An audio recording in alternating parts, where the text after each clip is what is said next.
Peace be with you, dear brothers and sisters. I'm Beatrice and he's Andre. Welcome to The Bright Side. Here on The Bright Side program, we invite our sisters and brothers to share their faith journeys with us. And then from their lived experiences, we hope to gain different perspectives and inspiration as we look to deepen our own relationship with Christ. Absolutely. Now, in today's conversation, we're going to be discussing a subject which is actually quite sensitive. And perhaps it's even one that we avoid speaking about, which is abortion. Now, to help us in our conversation, we have Nicole and Daniel Lopez, a lovely young couple whose hearts have been on fire for this mission for life. And they've known each other since they were 18. Wow. Okay. Yeah. And then they reconnected at a pro-life dialogue in 2021. And then, Stars and Cupid and all that all did their work. And so they tied the knot in 2023. And now they're blessed with a 9-month-old bouncing baby, boy. Yes. Right? And his name is Pio. And together, well, the couple continues to actively serve in their parish of the Immaculate Heart of Mary. One of my old parishes, actually. Welcome, both of you, to Catholic SG Radio. Hi, hello. Thank you so much for being with us today. Yeah. Yeah, really. Thanks for having us. Oh, you're most welcome. Yeah. And thanks for making time also. And so, before we dive into a little bit about the work that both of you are involved in also in this ministry, maybe Nicole, could you share with us how did you begin to respond to this call to be on this mission of life? And I understand that both of you have a background in social work as well. So, tell us a bit more about that. Yeah. So my story of entering into this mission is very much tied with the story of how the Lord led me to social work. Growing up, my parents, they raised us Catholic, and really inculcated in us as children a sense of that every human being has dignity and worth and is precious in the eyes of the Lord. So I think it's not just like through their words, but also their actions, the way that they serve the elderly, the way that they would always look out for the little ones among us. And so fast forward 18 years later, I went to this school called Kerigma School, run by the Office for Young People, and that's where I also met my husband. I remember so distinctly, it was a time of prayer, and then my cell group leader in that school, she prayed and prophesied over me that God's mission for you is to be a mother to the motherless. Wow. And to care for the little things that people don't usually care about or notice. So that was like one sign that God dropped in my life. And then around that time, I was also discerning, after A-levels, whether to study social work or, have a corporate, be a corporate girly somewhere. It was at that time where God prompted me to research more about my confirmation saint. So she's Saint Louise de Marillac. And to my absolute surprise, she's actually the patron saint for social workers. Wow. Yeah. Wow. Yeah. And I had chosen her name at 15 years old because it went well with, Nicole. Without knowing her story. And the story goes, she started a religious community with St. Vincent de Paul serving the poor, right? And she would make her rounds every day on the streets of France, picking up abandoned babies.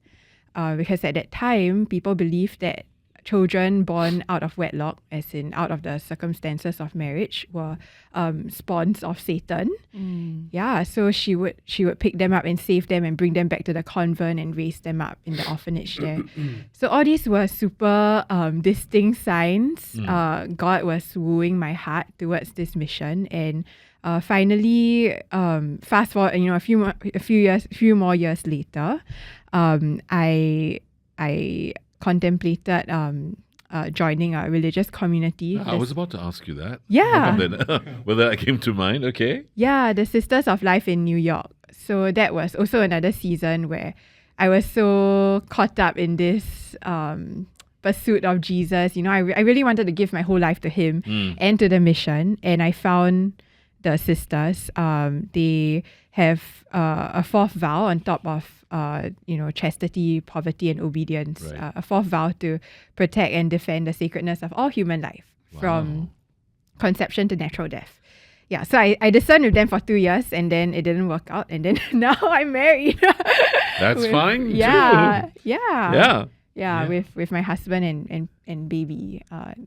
In the same mission in such a glorious way lah. Yeah. So other than in tying the knot and being husband and wife, how did you get into this mission as well? Yeah, so I mean, there was a lot of coincidences when I met Nicole, but the Lord pursued my heart very tangibly also. So growing up, I've been Catholic. My parents have been advocates for the underprivileged for a long time. So that eventually gravitated me towards social work. But in university, I was quite involved in pastoral care for students. And I think in my last year, I got a call from a very distressed young man sharing that he got his girlfriend pregnant. The outcome of that situation was that the lady went for an abortion without his knowledge. Wow. During that period, of course, I was a student, so I had a lot of time on my hands, and we all just dropped everything and we went, and I would sleep over at his place because I was face to face with a man who was extremely distressed. Right. It was so bad that actually he had a cancer scare. Yeah, and the doctor was saying that his blood levels were so odd that it's as though he was a heavy drinker for 30 years. Wow. So the doctor said it's either two things: either you're extremely stressed or you have an alcohol problem, which he didn't. All my life, I think I've been quite content with being a lukewarm Catholic, worried about contentious issues, not entering into them because of the personal cost and not being seen as that guy. But seeing the hearts of a dear brother broken. Yeah. And then after that, somehow, as I prayed into it, I began to meet men who were in similar situations and had the opportunity to be supportive of their partners. They didn't run away. They didn't abandon the child and the woman. And that gave me a lot of hope. How we can provide pastoral care through the men, for the men also. Right. Yeah, an area that is not keenly looked at, even in the social services. Correct. Yeah. Which leads me to my Yeah. next question for you, actually. Very often the man is looked at in a situation where abortion could be something on the mind of either the couple or, in your case, your friend's case, the lady, right? Yeah. And very often the man is painted as having a lack of commitment, indifference, even at the plight of the woman, or even fear actually for his own future. Yeah. Really. But as a man yourself, how did you see your role of being there, first of all, for your friend, and also for maybe couples down the road who might be in that situation? Yeah. So what kind of perspective can a man give in this situation? The belief that the Lord blessed on me in this period as a social worker, as a pastoral leader, church leader, and all of that is He aspires me to pursue the ideals of fatherhood, right? Even before I had a child of my own, right? When I'm speaking to younger men in church or in uni or even in my day-to-day now, and if I do have a spiritual sense, or if they are recovering from maybe some sort of addiction or a breakup, right? I realize that every man has the capacity to be a father, regardless of whether you're married or not. And same for every woman. Absolutely. Right? Yeah. I mean, God made us. Yeah, exactly. In that way. It's a blessing. It's a vocation that we will all eventually enter into. And with that belief, I've seen men who were abusive in these situations, men who were neglectful, men who do not have the financial resources or even the family backing to support the woman and child, but they have changed and they have ascended above their circumstances, right? Wonderful. One of my favorite quotes from Psalms is, "Who shall ascend the mountain of the Lord? A man with clean hand and pure hearts." And not all of us have clean hand and pure hearts, but if we avail ourselves to this great sacred responsibility of being husband, being father, right, we will ascend. Right, we will ascend. And some handles I think is quite important when speaking to men in these situations is first going through the feeling of shame and embarrassment. Right, shame is shackling. Absolutely. And I mean, Especially for a young man. Yeah, exactly. Yeah. The shame of, I mean, we don't endorse using contraception, but in the world, right, the shame of, perhaps taking advantage of the lady, the Right. shame of possibly giving up a part of your career or your professional development. But these things, in contrast to the beauty of life, the sacredness of a child, with the difficulties, which I think can also be quite attractive for men. Like you want to do well in providing, do well in establishing a family. Yeah. It can be framed in an attractive manner. Right. It's something that we can, I think, not calling men to aspire to, because I think that's a bit too pressurizing, but supporting men like you and me, even me as a young father, I need the support, Sure. right, to be Absolutely, better. And yeah. same for these men in situations where, yes, there were some mistakes, but it's okay. Yeah, you can be received by grace and support. Yeah, Indeed. yeah, Indeed. yeah. And thankfully, these men, some of these friends have found that friend and support in you. Oh, hopefully. yeah. Yeah. Nick, I want to come to you and ask if you could share a little bit about your experience. So you used to be a social worker and now you're a full-time mom, but your heart is still very much for the mission of life. But perhaps could we ask if there was a moment in your life where you felt like your faith was really tested? Because I'm sure you've seen the circumstances that many women have been in. What did you do when you were faced with such crisis? Yeah. So prior to this season of young motherhood, I was working as a social worker with women with unsupported pregnancies for almost 6 years. And it was very much crisis work. I was with this organization called Safe Place. Yeah. And Safe Place, the mission of Safe Place is to empower women with unsupported pregnancies to make life-giving decisions. And many of these women, they would come to us, maybe they are not so sure if they want to continue on with the pregnancy. Maybe they are contemplating abortion. Maybe they are keen to continue the pregnancy, but their circumstances are just very difficult. Homelessness, drugs, abuse, prison, the list goes on, right? And so we would enter into these very complex situations and together with them just accompany them, try to find resources and solutions. Yeah.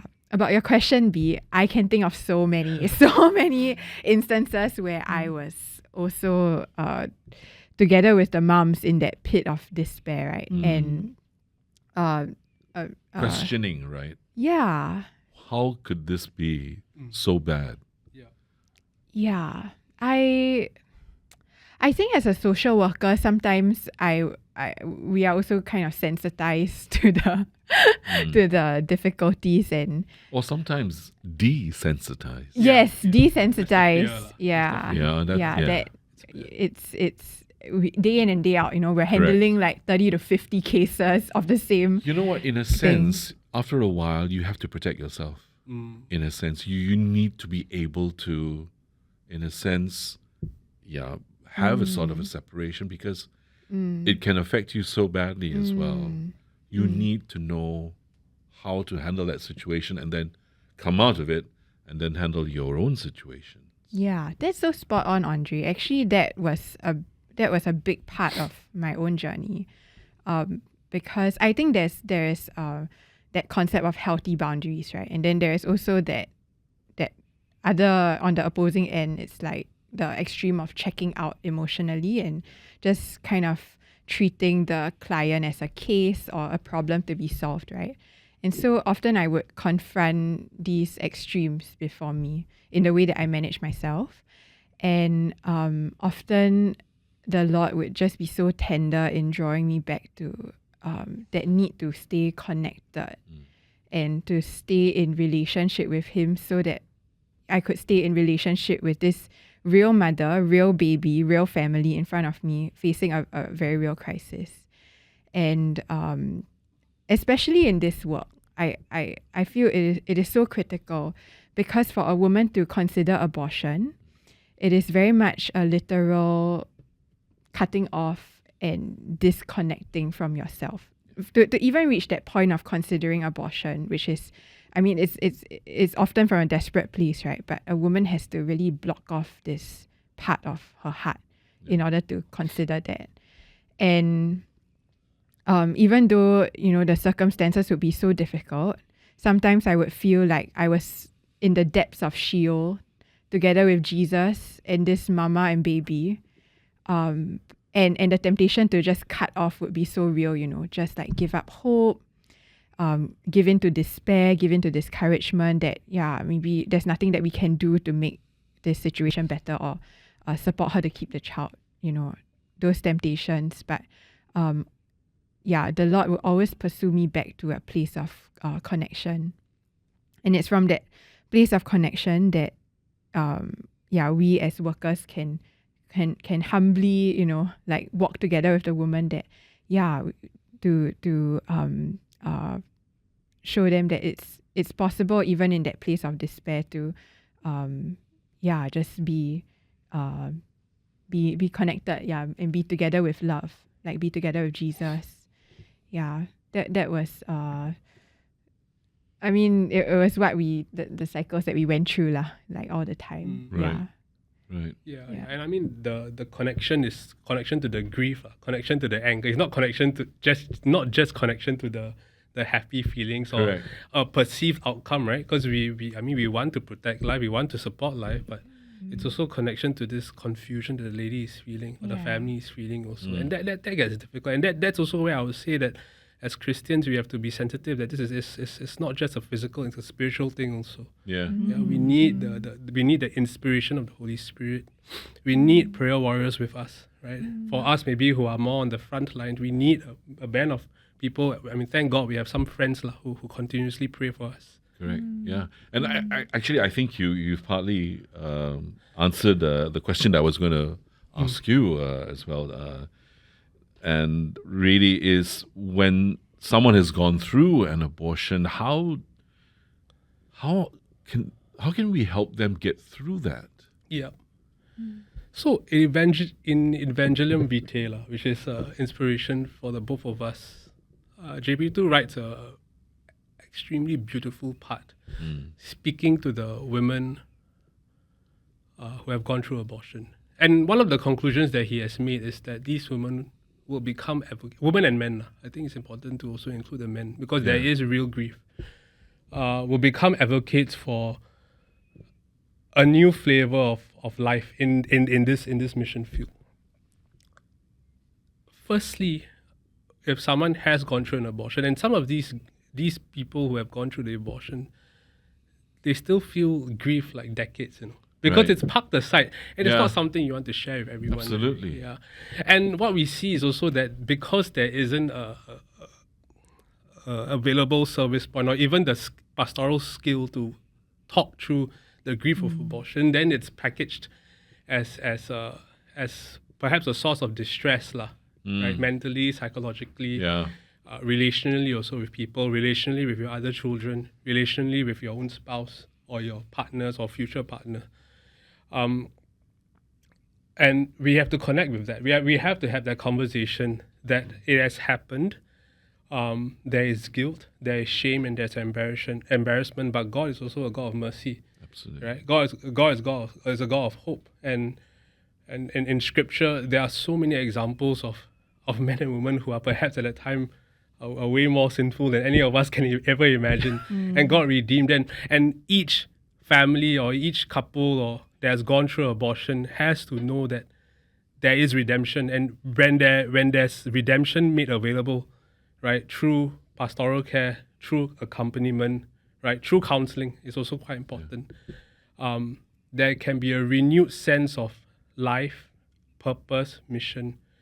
There's an integration between the pain, the sorrow, and history, with also a renewal of heart, right? And I think that's one I've seen in Nicole's ex-boss, Jennifer. Yeah, I mean, if we look into her story, she had 2 abortions, and now she has set up this place called Safe Place to support women and families with unsupported pregnancies. But she went through that difficult process of processing the grief, of naming the child, right? Of acknowledging when the child was conceived, who this child was, right? These things are all critical and important experiences that we have to be made available for healing. Yeah. Yeah. Correct. For a person, though, to do that, Yeah. right, takes a lot of encouragement Yeah. and a lot of courage on his or her part, Yeah. for that matter. And I mean, I think, Nicole, just, you when you were talking about facing those difficult times yourself, you talked about, you didn't exactly say it, but you talked about your relationship with Jesus being made stronger. And I think you were talking about prayer, right? Yeah. And really, I think in a lot of cases, that's true, because for us to counsel, an individual, we ourselves need to be strong. And if our prayer life is not set straight ourselves, we can get into muddy waters ourselves. So we have to have a really solid relationship with the Lord, and our prayer life needs to be really, really, really solid. Yeah. So, yeah. Confession also, like regular confession. Yeah. Absolutely. Yeah. And so I guess like when we talk about like now we're on this topic of abortion, right? Perhaps like one can also think that in a way part of the battle is won if this person decides against abortion, basically to keep the pregnancy. But at the same time, I'm sure in your experience, you also know that they might still face very difficult life circumstances. So what do these women or couples who are going through this time or so, they decide to continue with the pregnancy, how can they be supported? We always say that it takes a village to raise a child. Yeah, every mother, every family, regardless of whether you are a seasoned mom, seasoned dad, high income, low income, right? Wherever you are, every family needs support when it comes to raising a baby. And what more, the vulnerable among us. Yeah, so I really want to encourage our listeners that there's so much that we can do really to support the what Scripture calls the widows and orphans among us. Whether that's in practical help, sending food during confinement, walking with them emotionally, providing transport for them to and fro, like really being the hands and feet around them that just maybe make their day a little easier, but to them it could mean the world. And back in Safe Place, we would see these largely 2 categories of moms. One of the categories would be women that really come to us. They are well resourced, right? They don't fall into the typical category of vulnerable women, right? Maybe they have high flying careers and they have a stable marriage, you Right. know, but still contemplating abortion. Right. For different reasons lah. Maybe for family planning, they want a child-free life. They had suffered years of trauma, and the prospects of being a mother absolutely terrifies them, right? Right.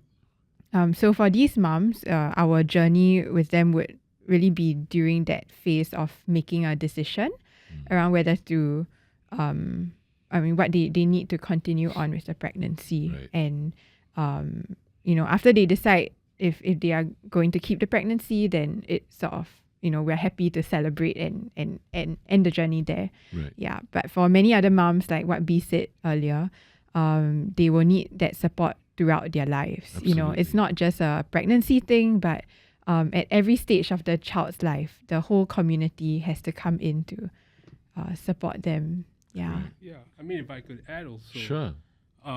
So one thing, the position of the Catholic Church, it is a non-negotiable part of our responsibility in society to support widows, orphans, and families in crisis. Right? That's church law. Sometimes we may consider offloading our responsibility to the government or the social services. That's They true. are doing what they can, but in terms of this specific issue, that it is a non-negotiable for us as Catholics. One of the most inspiring cases that I've seen through Safe Place actually was a lady who had an unsupported pregnancy. She had an abusive partner. Her parents rejected her because she was considering keeping the child, but her grandfather stepped up. Wow. Yeah, her grandfather stepped up and said, well, if you are okay to keep the child, I will support you. The grandfather stepped up to get a job to support her financially. And we're not talking about someone who is financially stable, comes from a financially stable family. So the church, a lot has to be done in influencing the culture of generations. The culture of death has pervaded this land for quite some time. Yeah. And advocates for the culture of life throughout the generations is important down the line. Sometimes when in our own outreaches for Day for Life, the event that we are leading, a lot of people will respond to us that this is not my issue. Yeah. But every child is the church's responsibility. It is. Right? And I cannot emphasize enough the need for practical support. It is difficult to live in Singapore. It is expensive. It is stressful. And it is not as though that as church we don't have the capabilities and the capacities to support financially. Right? I just realized that, someone reached out for a sponsor for a family's utility bills. And I realized because of the family's financial situation, $500 was enough for 1 year's worth of utility bills because they were under subsidies. Right. And some of these families come from these backgrounds. They already have the government subsidies, but they are still finding it difficult. Yeah. And we see a lot of these cases in the fringes. And these individuals must be able to find support in the church. There's a non-negotiable for us. And also emphasizing what Nicole said with regards to supporting the women, the family, not just the woman, the family post-pregnancy, right? In the recent fundraising dinner, some appreciation dinner that Safe Place was doing, we celebrated the children entering into primary school. Wow. Right? So they have somehow built an ecosystem where the women can come back, the women can seek for support. And we have to scale this model within our church also. I do think don't be too concerned on our part to have the pride of talking about theological truth. It is extremely important, but it without appropriate pastoral care becomes us just being Bible-thumping Christians. Absolutely. Absolutely. Yeah. But well said, Dan. And, His Eminence himself has said it. If we don't show people how we can love them, Yeah. why would they be interested in the church at all? Yeah. Right? And for God, we read it in Scripture. The widows, and the orphans are God's Anawim, His poor, Wow. closest to Him. Wow. Right? Love that. Yeah, and so the work that the two of you are doing, really, I take off my hat to the two of you, and really, I admire that. I see this passion in both of you, both yourselves, young parents, but this mission for life. Talking about that, if I'm someone watching this program, and I may or may not know someone who might have that, have the prospect of maybe thinking of even abortion, how can I, either get information, or if I want to be part of this mission, what do I do? Where do I go to? Yeah. So we welcome you, to join us in this mission of life. Right. It's I think, just now, Andre, you brought up the point about we need to be people of faith and people of prayer. Yeah. Sometimes there's also that temptation to think that, it's a really big mission out there. I'm just, someone in the pews, and there's nothing much I can do. Right? Which, we want to encourage, everyone, that there is a role for you to play. There is something that you can do in your own sphere of influence. And I'm reminded of, how in scripture the word used for womb means safe place. Right. And we are all called, just as how a mother is called to be a safe place for her baby, inhabiting her womb, we are all called to be a safe place for the mothers, fathers, parents, families among us facing unsupported pregnancies. And the church is the womb of the nation, right? It's where life begins, and life pours out, through the ministry of Mother Church. Correct. So practically, we are. There are many ways, in your own sphere of influence. Whether that's having life-giving conversations with the people around you, doesn't need to be about abortion all the time. But John Paul II writes about every act against life, that is a violation against life, abuse, your suicidal temptations, right? Infidelity, every one of those acts, is against life, and can be spoken about. Right. Right. And then practically, there are many organizations that do frontline work of supporting women in crisis, families in crisis. Organizations like Safe Place, Catholic Family Life, runs pregnancy crisis services. You have A-Life, and they are just one Google search away. Sign up to be a volunteer. We are also, Daniel and I are also organizing together with our parish, Immaculate Heart of Mary, a Day for Life. So Day for Life will be on the 20th of October. It will be a space to really encounter the message of life again, wherever you are, whether you are in the trenches, or whether you are single, married, man, woman. It is a space to encounter the gospel of life, that life is very good, life is sacred, and the good news that, God is the giver of life. And it will be held at Immaculate Heart of Mary. And 20th of October. Is it a whole day thing? Yeah, it's a It's full a day whole thing. day We are thing. trying to replicate or take inspiration from what JP2 kind of request in Evangelium Vitae, that every country has a day for life, and he puts up this challenge to churches to speak about life issues with a keen focus on abortion and euthanasia. Right. But of course, other life-related issues like pornography, sexuality are also quite important. Yeah. So we hope to do it every year if we have the resources. We are doing this like out of our jobs and Wow. whatnot. So we're not getting paid. or God bless anything. you both for that. Yeah. And I think in the area of pastoral care and support, so there's Catholic Family Life, there's A-Life, and there's Safe Place, which we are somehow connected to. Safe Place. That's great. Safe Place, I would say, is like the leader in the social work space, Right. They are the sector leaders, sector experts when it comes to life-giving choices. And I've been drawing a lot of inspiration as a social worker, how to clinically intervene with families and with men, with women. Nicole has come up with a lot of training material also for, internally for Safe Place. I mean, she's Wow. she was the assistant senior social worker there. So we do need a lot of skilled hands, right? I'm sure. In the pre-consideration and even in the post after there was, if there happened to be an abortion. I noticed in the areas of CFL also. I mean, CFL is pitched at a position of advocacy and preventive work. Right. And it is extremely important for thinkers also to be part of that. Yeah.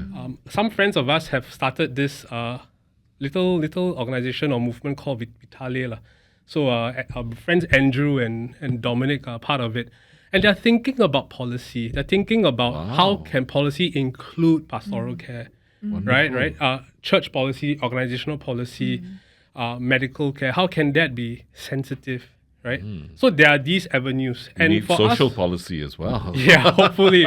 I mean, yeah, we also want to be good collaborators with the government. That's true. Yeah. I think we want to respect the jurisdiction and collaborate on fronts that we can collaborate on to further the mission of life care and support for women, families, and men. And specifically, hopefully, I mean, in the long-term plan, we can see that every parish has just one care coordinator, right? It doesn't have to be a paid role because these issues, understandably, they don't happen all the time, right? In every parish, right? But if I'm from parish A and I have this issue, I at least know the person to go to who can help me coordinate resources. I mean, you need practical resources, support for ultrasound, support for medical care, right?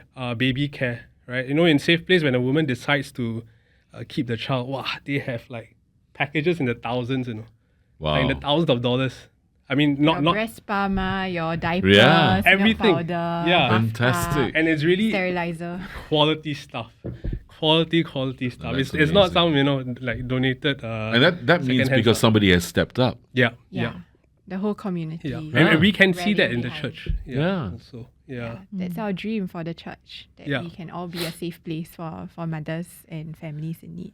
Yeah. I've met some couples who have opened their homes because these women have nowhere to live. So open an additional room for the women to stay, safe places in the community. Right. Yeah, it's really beautiful and amazing. Yeah.